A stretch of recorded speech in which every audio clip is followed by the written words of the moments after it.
Um, Welcome to today's podcast. It's we got Alex Alzatoon here, Wyatt Howe here, Cody Gobble, and me, James Kane. Today we're You talking. guys Today we're just going to wanna? be talking about SCPs. All right, yeah. Just talk We've about got a lot to tell SCPs. everybody. Yep.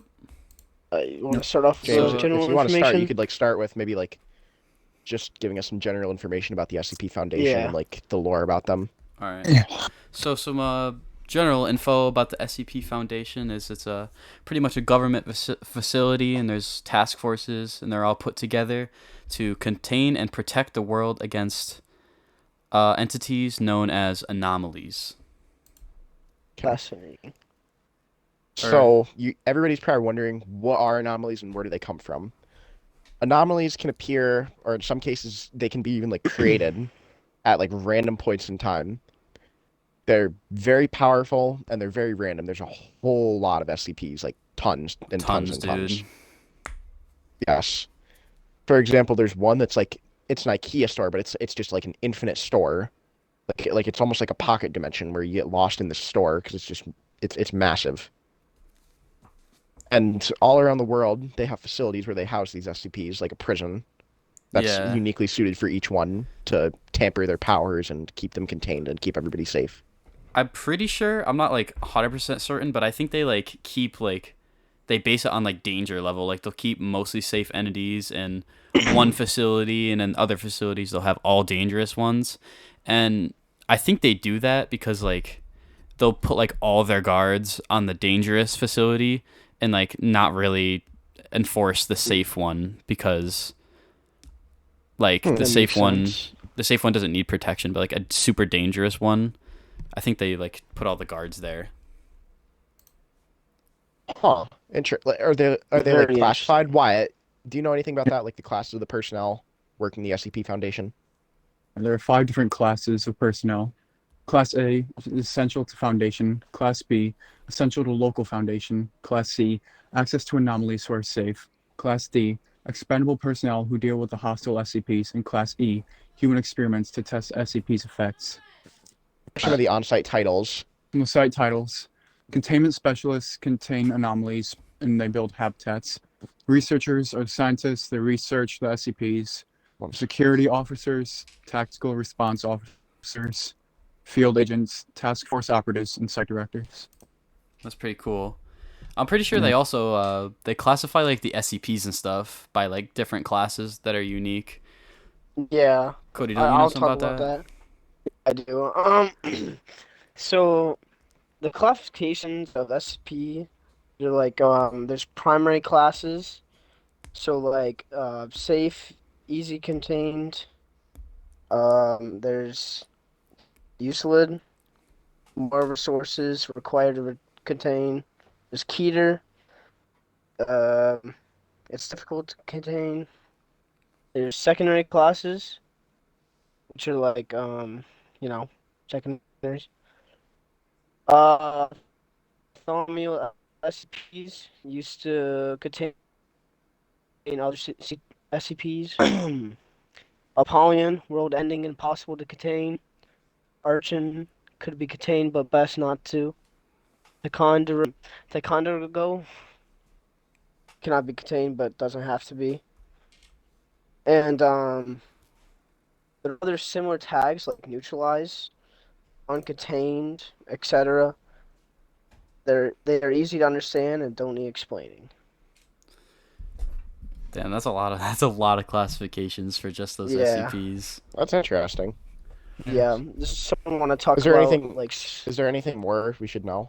Yeah. Yeah, I got some more information. I got some cool fun facts for you guys. All All right. right, cool. So I'm ready. the SCPs are named with a number system. For example, the first SCP found is named SCP-001. It's pretty simple. And then the 3000th SCP found would be called SCP-3000. This rule applies 99% of the time, but there are some weird rule breaks to that. There's some SCP I think there's dash 666 dash 2. There's different variations of SCPs and then so when they're actually found too, the SCPs, they're so extensively researched. Like, we like put so many people on to do that, and especially humans. There are human test subjects that are used from the facility. So I understand we all brought some research to the table today about some cool SCPs we found. Yeah. Yeah. So Yep. You want to start, So, James? Someone want to start us off? how With about you, Alex? What, 682? can you give us You some want me to research start? on Sure, yours? I'll start off. So the SCP I picked was SCP-029, and I chose her because I just thought she was really interesting. She is like she's of Indian or like Asiatic descent originally, and what they keep her like in an airlocked cage with 2 guards on duty at all times because she's so dangerous. And she can like manipulate shadows and stuff, and she doesn't need any food or water to survive. Nothing physical is allowed into her cell at all That's cool. because she's so dangerous. And there's constantly floodlights on her because if she's exposed to any darkness, she can take extreme advantage of that and hurt a lot of people. She's dangerous. Yes, very. Do you Absolutely. know what object class she is? Yeah, she's a Keter. Okay, so that's bad. Yeah. As we learned earlier from, I think, what was it, Cody that told us? Yeah. Yeah. She can't Keter have class. anything. That means bed, no excessively blanket. difficult. Yeah. That's bad. All right, Yeah. Wyatt, you want to tell us about your SCP? I would. All right, so I've been studying SCP-96. The object class is Euclid. SCP-096 is to be contained in a cell, a 5 meter by 5 meter steel cube at all times. There will be no holes, no cracks or anything, no surveillance on it. You cannot see its face. So once you see SCP-096 face, it'll follow you and hunt you until it kills you. It's a very skinny and tall creature. No hair, no skin color. Its jaw can open 4 times of an average human, so it is very creepy, dangerous. I don't know. Sounds like you, Wyatt. Go. SCP-096 is normally very docile, but under pressure, it can be very aggressive. SCP-096 is usually extremely docile, but when someone views its face, it'll become very agitated. Whether they be viewing it directly, via a recording, or even a photograph, it'll enter a stage of considerable emotional distress. It'll cover its face, begin screaming, crying, and babbling. And after the first minute or 2 after viewing, it'll begin running after the person that viewed them and try to kill them. Yeah. That's scary. And it stops at nothing too. Like any like a resource it'll known to follow humankind, no matter it can what. it'll just break through it. Nothing can stop it. It'll follow you That's until you're cool. dead. So it's an Yeah. unstoppable monster that can it can attack you even if you see it on like a screen. Yes. Yeah. So yeah, right when it looks at you, I believe it enters it screams for a couple minutes, and like that's your time to try to get away. But it's like, if you've ever heard of Hopeless. if you've ever heard of like the immortal snail meme, he is like he just always follows you until you die. He won't stop. So its origin is sad. Yeah, it wasn't he like a Tell us about frozen like hiker Well, or something. What I heard is, I've heard two things about its origin. One was like the frozen hiker, but the other was it was a child in like a small village, and everybody would bully him for being ugly, and he was just miserable, depressed, need face. And I don't know what happened next to turn him into this. So. Dude, wait, no, we're talking about the same backstory. I remember the whole thing now. I watched some YouTube video about this a couple years ago. It was you did? yeah, that's how he starts. He's like a little boy, and all the villagers are like bullying him and stuff. But then so he like tries to run away, and he's like climbing this mountain. He gets frozen shut, but like somebody finds him one day, unseals him, and they see his pure ugliness. And out of a So it's rage, like a combination of the two. Yes, it is. No, like we were talking about the same thing, No. just different plots of the story. Okay, just different areas of the story. He was an ugly kid from a village who Yes, was bullied, and he and then he ran away to the mountains and he froze. And then so somebody undiscovered him, and they're like, "Dude, you're ugly," and like he got all mad, and that's why people can't look at him now. Is because Yeah, and he's just he some gets immortal creature hate. I think it's so scary. Even through a photo, it'll follow you. Dude, he's been I know. threatened like imagine him going up on like New York City like billboard like the digital billboards all over the city. Yes. Like even if even a pixel of his face, it doesn't even have to be the whole thing. He knows. And like I think in his report they even said that he like for some reason he always knows where you are. Like they did tests, they put people in random spots and like he can always find them. He just has a sense for it.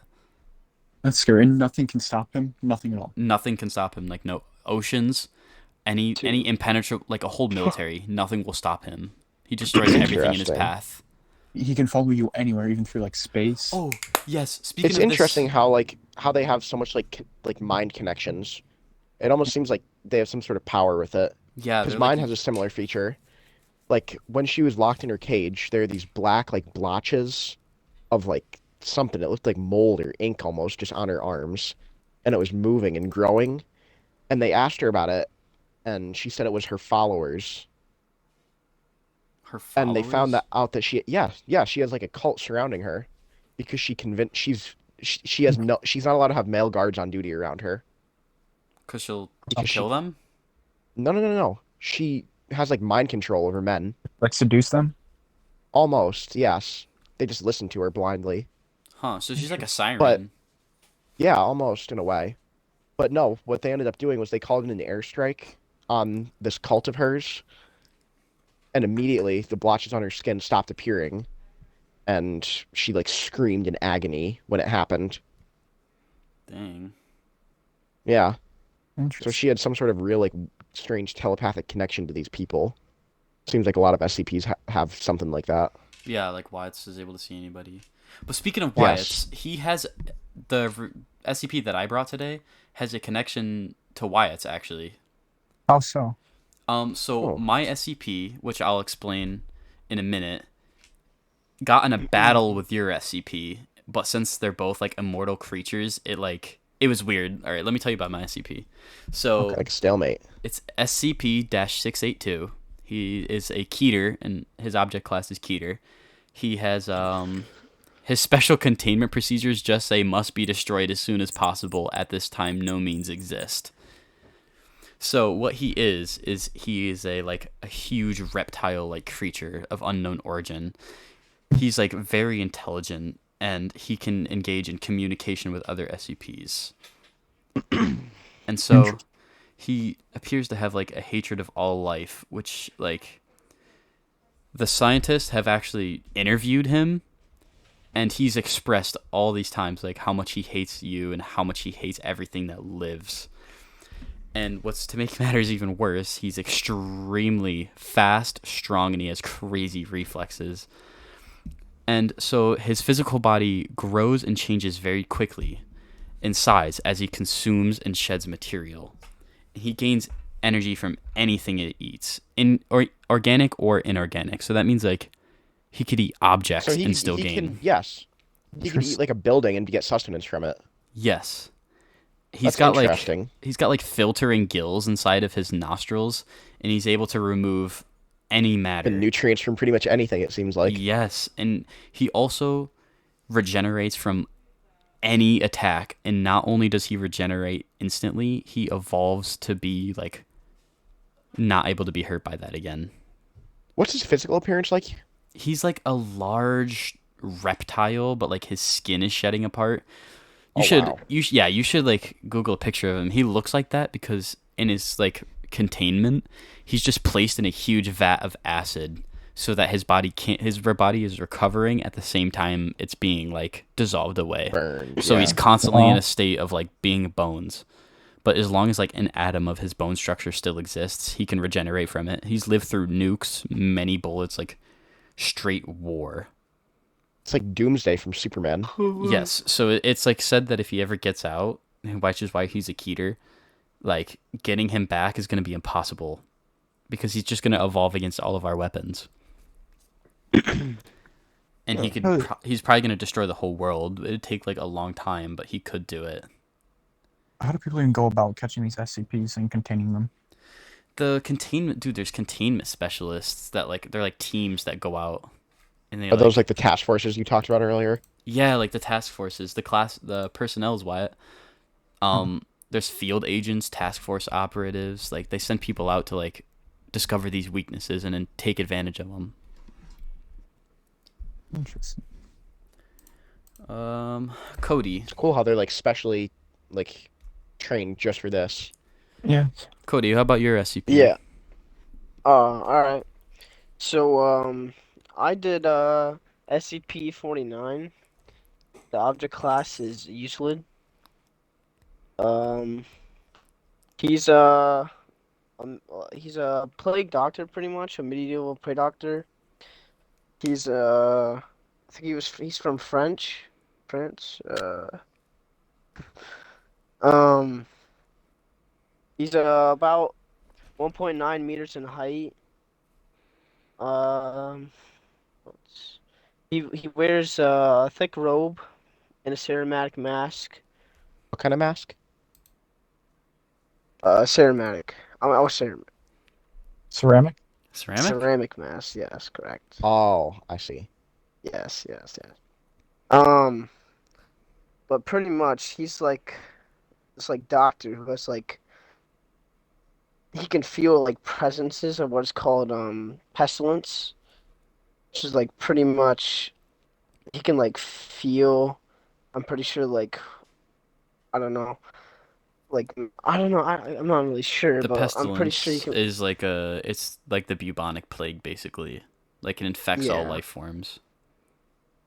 Yeah. So he's like constantly trying to ward off this disease that Yeah. only he knows about. Yes. Yeah. And so he can sense it. He's like even in Yeah. like when they first contained him, they set him down and they were like he started yapping about the pestilence. There's like, what is that? And he's like, it's all over the room. I can see it everywhere. Like Oh, is he I wonder if dangerous? it's not. It almost seems like he's like schizophrenic. Help. he's not schizophrenic He's not, like- because well, I guess it's real. he spent time like lifetimes developing a cure for the pestilence and it turns people into another version of him. They call it SCP 49-1 and it's just a person who becomes his exact form, which by the way the robes they say has like become his skin. That is his form now. Yeah. Really? Scary. There's a thing saying about like anything like any skin contact and you'll become like another version of him pretty much. Yes, and he can also kill So, he yeah. like gets mad at people that has the pestilence. Yeah. Anything else, Cody? I mean, you know, crude surgery on corpses and that's On, pretty James. much about it. We were talking about how the SCPs we chose to research had some sort of conflict. Well, you know, really. Oh, yes. Oh yeah, Alright. that's interesting. Yeah. Can you get into that? Yeah, you should talk Of about course, of course. So basically, since they want to terminate both the SCPs because like all they are is dangerous, they had the facility people had the genius idea like, hey, let's stick 2 immortal SCPs and let them duke it out, and we'll see who comes out on top. And so, of course, they At the very pushed. most, they'd get one out. They'd get one of them dead. Right, so they bagged up SCP-96's head so that nobody could see him, and like they just brought him over like he was very compliant because nobody looked at his face, and so they brought him over and they threw him in the cell. They took the bag off, and of course SCP-682, having a hatred for everything that lives, looked directly at like SCP-96, and SCP-96 got pissed like he does, and they started like engaging in an epic battle where they were like tearing at each other and biting at each other. And ultimately, SCP-96 couldn't kill SCP-682, and SCP-682 couldn't kill 96. And it's the first time ever documented that 96 wasn't able to kill his target, and he gave up. So, He gave up. yeah, 96 just basically Wow. went back to crying in the corner. Like, he was crying, and he's so scared of 682 now that whenever they're in the same cell, he just cowers in fear. He can't even do anything about it. Wow. He met his match, I guess. And SCP-682 leaves Yeah. him alone now too. They like leave each other alone. Do they have a mutual respect? Yeah, they got Pretty much, they're basically like both respect each other for not being able to kill each other. a truce going on. Not like a truce. SCP-96 I don't think is very intelligent. I think he just doesn't talk to him anymore. And then SCP-682 is more like, I feel like he's the one who's like, all right, this is a respectable foe. I see. That's cool. Is there anything else we should go over about SCPs or? I don't think so. I think mean, we covered a lot about what they Covered are. Yeah, I quite think- a bit of it. Yeah. Yeah, I so think they're so too. they're just like anomalies that spawn in, and they're like cool. They could be anything. I wish one of us went for something that wasn't like a form of like humanoid or animal, Like an actual physical creature. or not Something like a little a different. like some. There's like They're not physical objects. They're right. there's an They're SCP that's like a tree. There's an SCP like the Yes, key, you the told me. Yeah, IKEA store. there- Oh yeah. I There's also one that saw I read about that was like, called Yeah, Blue Lady Cigarettes, and it was a pack of cigarettes that that gives people this weird disease. Yeah, and there's ones like the mask where like if you put it on, it drives you crazy. I've heard of Yeah, just super obscure little things like that. Dude, there's a space station. It's like if you enter it, you go like crazy and like enter a life of like 1,000 years of living. It's like being on psychedelics. It's cool. And I feel like the other thing about SCPs is they take like their stories take inspiration from like so many different fictional sources. You know? yeah, like the bubonic Yeah. plague. That was like a real Like the- thing. Yeah, that's cool. Or like, do you remember the one we talked about earlier in class actually? And it was like the angel of fire. Oh Right yeah. between the Tigris and the Euphrates rivers, and it was like guarding some eternal thing, and the only way to like that they had to like contact it or like see what was going on with it was to contact like the heads of like all three major religions Yeah. or Abrahamic religions. Yeah, that's cool. I I wish we like one of us did something but it's like so that. different but from they're all so Yeah. different. that just provokes like that like you should do more research on them and just like actually learn some of them because like it's such a cool concept. Yeah, I agree. The lore. There's a whole wiki That's fun. page and they'll post We it. should make an SCP. We should, dude. I That'd be agree. fun. I don't know. That would be fun sometime. Yeah, I'll make But one. I think we got a lot of information here about all the SCPs Yeah, and the foundation and everything. Yeah. it was a lot of fun, guys. Yes. I do agree. All right. See right. you in the next podcast. Oh yeah. Yeah.